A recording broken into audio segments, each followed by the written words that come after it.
Magandang araw sa ating lahat mga kalakbay at mapagpalang araw po sa ating butihing narrator. Gusto ko lang pong ibahagi sa inyo itong naging karanasan ko noong makasaksi ako ng isang kababalaghan. Tawagin niyo na lang po ako sa pangalang Gabriel at ang kaibigan ko naman ay tawagin na lang natin sa pangalang Aldrin. Nang mga panahong iyon ay sumama kami ni Aldrin kay Tio Anding para magtrabaho sa palayan na pagmamay-ari nila. Dahil sa nangangailangan sila ng karagdagang tauhan, kaya nagboluntaryo kami ni Aldrin na magtrabaho sa kanila. Tamang-tama naman kasing bakasyon sa eskwelahan nung buong iyon. Kung kaya pinayagan rin ako ng aking ina na magtrabaho kina Tio Anding habang walang pasok sa eskwelahan. Nangako naman kasi si Tio Anding na bibigyan niya ako ng allowance sa pangmatrikula kapag nagbukas na muli ang eskwelahan. Bukod pa iyon sa arawang pasahod na ibibigay niya sa akin kalakbay. Habang bumibiyahe na kami papuntang baryo, kung saan nakatira si Tio Anding, hindi ko mawari kung bakit bigla akong kinilabutan ng kakaiba. Yun bang pakiramdam ko ay merong hindi magandang mangyayari. Ganun po ang pakiramdam ko kalakbay. Subalit kahit kinakabahan ako, ay hindi na ako nagpapigil pa sa nararamdaman kong iyon. Tol, hindi ba kaya walang nagtatagal sa palayan nila Tio Anding dahil sa balibalitang may aswang doon? Pabulong na tanong sa akin ni Aldrin. Bahagya ko naman itong siniko sa tagiliran. Kasi baka marinig siya ng tiyuhin ko at baka kung ano pa ang masabi nito sa amin. Tumigil ka nga riyan. Hindi naman totoo yan. Anya ko sa kanya sa pabulong na boses. Batid kong hindi naman naririnig ni Tio Anding ang pinag-uusapan namin. Dahil nasa unang sasakyan naman ito at nagmamaneho, habang kami ay nasa likuran lamang. Kaya sinabi ko sa kanyang huwag magpapaniwala sa mga sabi-sabi lang. Isa pa akong totoong may aswang. Hindi naman kami hahayaan ni Tio Anding na mapahamak. Para saan pa't naging kamag-anak namin siya, tsaka hindi pa baya ang pagkakakilala ko kay Tio Anding. Nagtagal pa ang usapan naming dalawang magkaibigan. Hanggang sa naramdaman na lang naming huminto ang sasakyan ng aking tiyuhin. Nalaman naming nasa tapat na pala kami ng kanilang bahay. May kalakihan ng bahay nila at sa di kalayuan ay natanaw namin ang malawak na palayan. Na sa tingin ko ay nasa 10 minuto lang iyon kung lalakarin mula sa bahay nila Tio. Hindi ko maiwasang mamangha kalakbay. Dahil sa kung titignan ko ang aking tiyuhin ay napakasimple lang ng pormahan nito. Hindi mo nga aakalaing sa baryong tinitira nito ay ito ang pinaka nakakaangat sa buhay. Sa isip-isip ko, ganun yata kapag mabait at mapagkumbaba kang tao.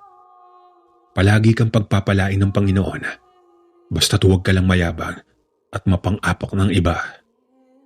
Hoy par, halika na, pumasok na daw tayo sa loob ng bahay, sabi ni Mang Anding. Pag-ayang wika sa akin ni Aldrin. Ngumiti naman ako dito at agad nang sumunod sa kanya. Noong makapasok na nga kami sa loob ng bahay, hindi ko alam kalakbay pero nakaramdam ako ng takot at biglang nagtayuan ng mga balahibo ko sa batok. Sa pakiwari ko kasi, ay para bang may ibang naninirahan sa bahay ni Tio Anding. Maliban pa sa pamilya niya. Kung hindi niyo po kasi na itatanong, sa edad na 18 ay may kaunti po akong kaalaman tungkol sa panggagamot.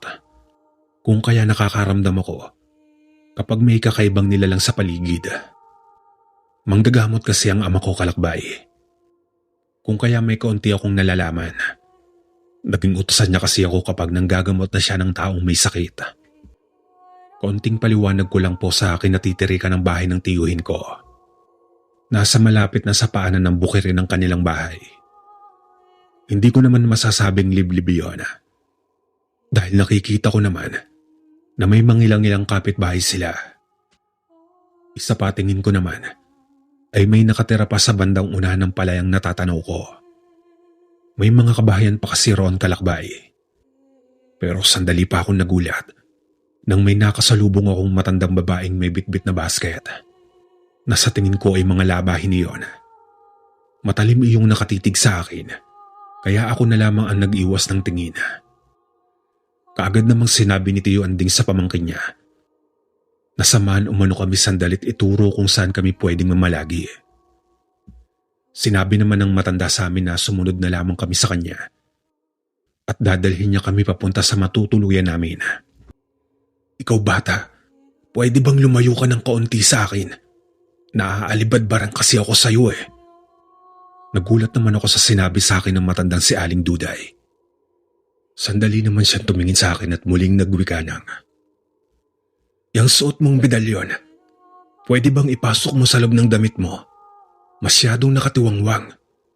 Aling Duday, magtapat nga ho kayo sa akin.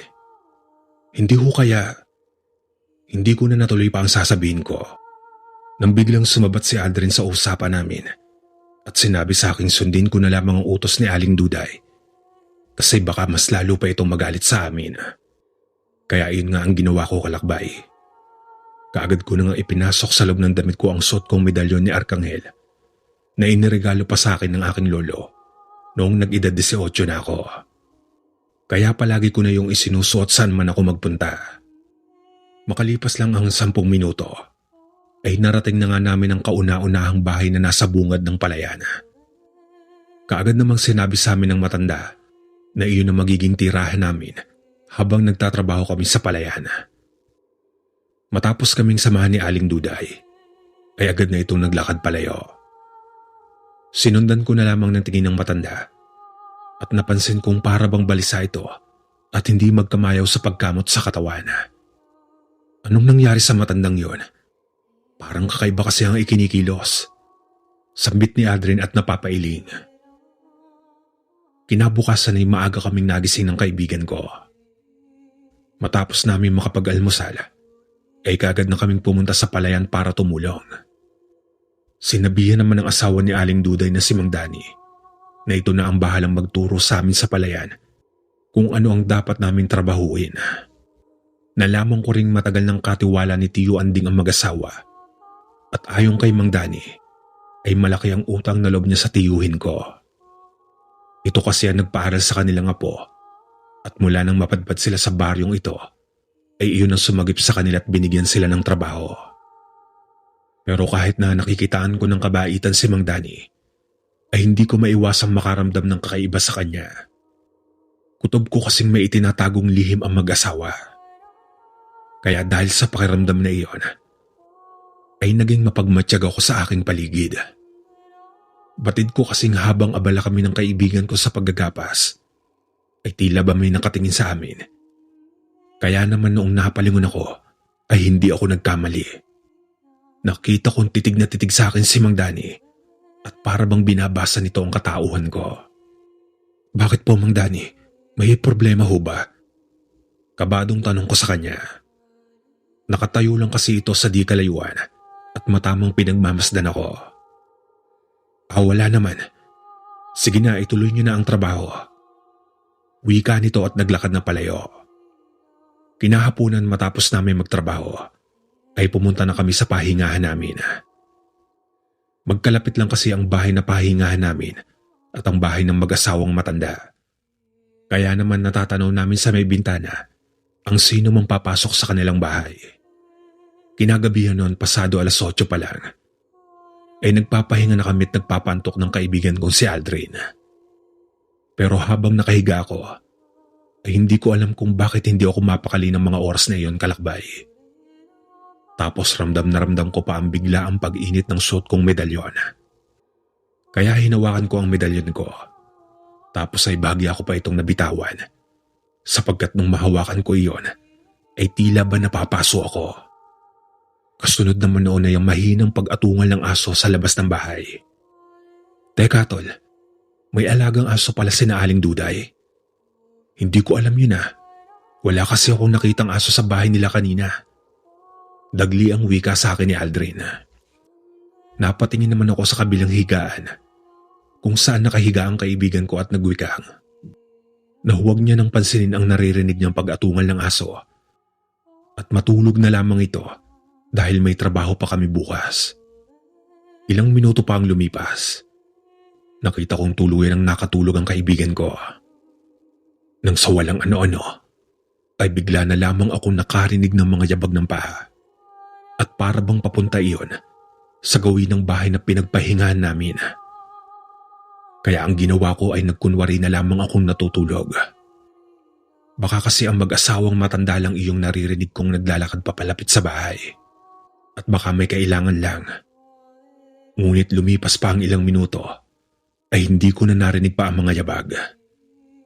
Hindi ko na rin narinig ang pag-atungal ng asong kani-kanina lang ay sobrang nakakakilabot iyong pakinggan.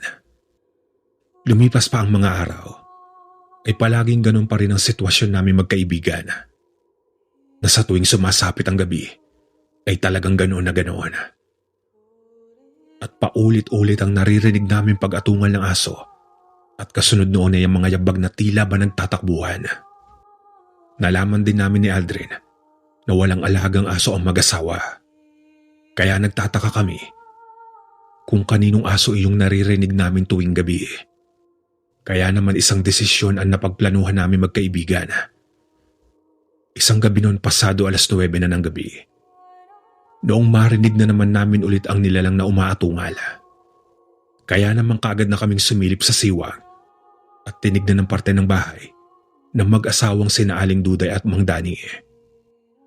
Sa kalagitnaan ng pagsilip namin sa maliit na siwang, ay ganoon na lamang ang aming pagkagulat at hilakbot. Lalo na nung makita ko si Aling Duday na may bitbit itong sa tingin ko ay pusa iyon. At walang ano-ano yung pinagtulungan nilang mag-asawang lantakan ang kaawa-awang pusa. Nakita ko nagtaasa ng mga buhok ni Aling Duday at nagbabaga ang mga mata nito habang nanlilimahid sa dugo ang mukha. Maging si Mang Dani ay ganoon din. Nakamulagat itong namumula ang mga mata at sunod-sunod ang ginawang pagngata ng laman loob ng kalunos-lunos na hayop. Dahil sa nakita ko pakiramdam ko'y babaliktad na ang sikmura ko noon. Kaya agaran ako napatakip ng bibig. Baka kasi marinig kami ng mag-asawang aswang. Gulat naman ako nang tignan ko ang kaibigan kong si Aldrin. Nanlalaki kasi ang mga mata nitong walang kakurap-kurap. Tapos ay nakatitig lamang sa mag-asawang abala pa rin sa ginagawa. Ang buong akala ko talaga kalakbay ay nahuli na kami ng mag-asawang nakasilip sa siwang. Dahil sa bigla na lamang napaduwal si Aldrin. Ngunit ang mas hindi ko kinayang tingnan kalakbay. Noong malapit nang lumabas ang suka sa bibig ni Aldrin, kaagad niyang tinakpan ng bibig at walang pagdadalawang isip na nilunok iyon pabalik. Kaagad ko naman itong tinapik sa balikat at hinatak papunta sa higaan. At doon nga'y inilabas niya ang lahat-lahat ng sukang nilunok niya kanina. Putlang-putla naman ang kaibigan ko at para bang hihimatay na ito. Mabuti na lamang at biglang naalala ko ang simpleng orasyon para sa masamang pakiramdam na itinuro sa akin ng aking ama. Kaagad ko yung inusala at iniihip sa kaibigan ko. Makalipas ang ilang segundo ay nakita kong unti-unti nang bumabalik ang dati nitong kulay na muka. Medyo nawala na rin ang pamumutla ng kaibigan ko noon. Kinabukasan noon kalakbay, ay napagpasya namin magkakaibigan na lumipat ng ibang pahingahan.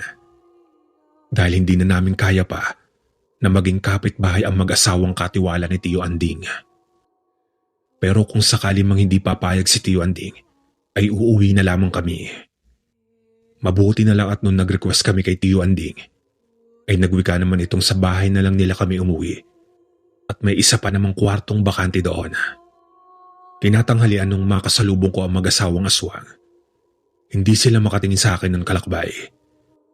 Bagkusay sa ibang gawi ang mga ito tumingin. Noong nakalagpas na ako, narinig ko naman nagsalita si Aling Duday. Humingi naman ito ng paumanhin sa akin dahil sa nasaksihan umano namin noong nakaraang gabi. Anya pa ay aswang sila mag-asawa, maliban lang sa apo niyang nakatira sa bahay ng aking tiyuhin. Pero kahit mga aswang sila, ay wala silang sinasaktang tao. Salip ay mga hayop lamang umano ang kanilang kinakain.